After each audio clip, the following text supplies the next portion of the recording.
The mantra is for many of you just in the mouth. That's not the way to do it. If I say this because we are on an open platform, certain people will go crazy, but let them. When you abuse, it comes from here, so do the mantra like it's abuse. Only then it energizes you, only then it activates your samat prana.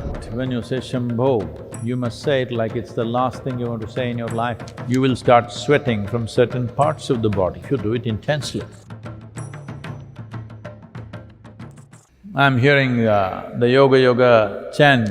Well, the chant is going on all over the yoga center on the microphone. You must listen to that, how it is done. But I hear many of you chanting and walking on the street, sitting here and there chanting. Those of you who are in other places, I don't know how you're doing. I'm seeing that the mantra is for many of you just in the mouth. That's not the way to do it. The mantra is designed in such a way, if you utter it, naturally the reverberation starts from the base of your belly. This is very important. This is your Manipuraka. This is where your maintenance center is. So when you utter the mantra, unless you become habitually chanting, not consciously chanting, then mantra is naturally starting from the base of the belly. You are chanting habitually because you know and blah, blah, blah, blah. When you abuse, it comes from here, so do the mantra like it's abuse, that is, you're involved. The mantra, the sounds are geometrically designed in such a way, naturally they touch the deepest point within you. Only then it energizes you, only then it activates your samat prana. If you start chanting the mantra, if I say this because we are on an open platform, certain people will go crazy, but let them.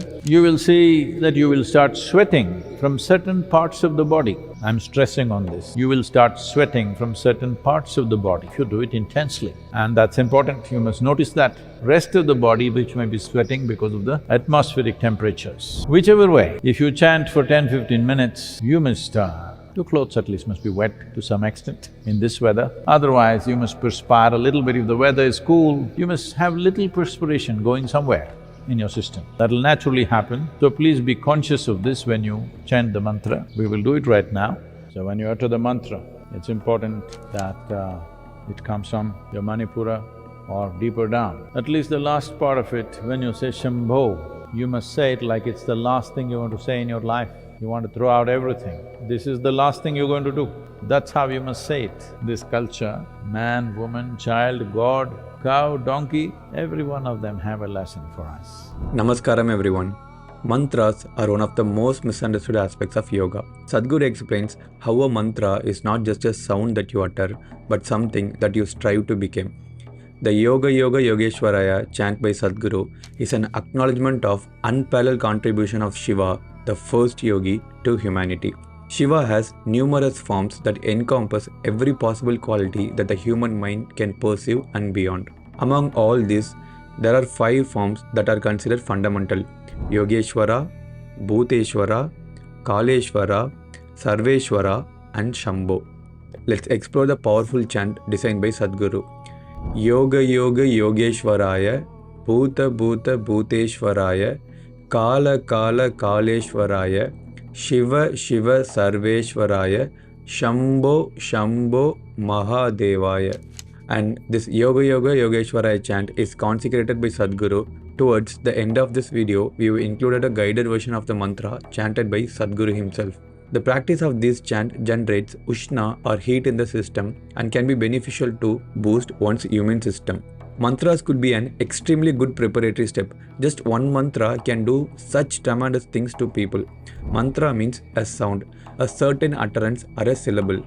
Today, modern science sees the whole existence as reverberations of energy, different levels of vibrations. Where there is a vibration, there is bound to be a sound. So that means the whole existence is a kind of sound or a complex amalgamation of sounds. In other words, the whole existence is an amalgamation of multiple mantras.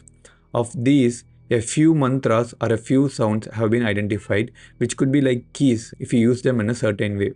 They became a key to open up a different dimension of life and experience within you that can be effective force in creating something, but only if they come from that kind of source where there is a complete understanding of all that is sound. When we say all that is sound, we are talking about the creation itself. If a mantra comes from that kind of source with that level of understanding, and when the transmission is pure, then mantras can be an effective force. there are different types of mantras. Every mantra activates particular kind of energy in a different part of the body. Without the necessary awareness, just repeating the sound only brings dullness to the mind.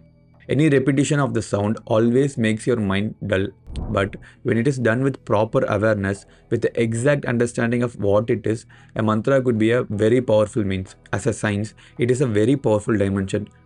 But if it is imparted without the necessary basis and without creating the necessary situations, it can cause lot of damage because this is a subjective science.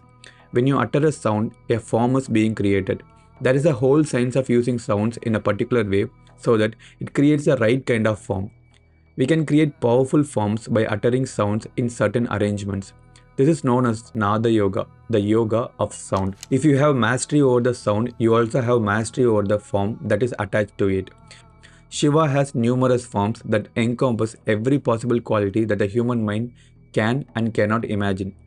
Some are wild and fierce, some are enigmatic, others are endearing and charming, from the naive Bholenath to the fearsome Kalabhairava, from the beautiful Somasundara to the terrible Agora. Shiva embraces every possibilities, remaining untouched by it all. Thank you for watching the video. Namaskaram. Yoga Yoga Yogeshwaraya Bhuta Bhuta Bhuteshwaraya Kala Kala Kaleshwaraya Shiva Shiva Sarveshwaraya Shambho Shambho Maha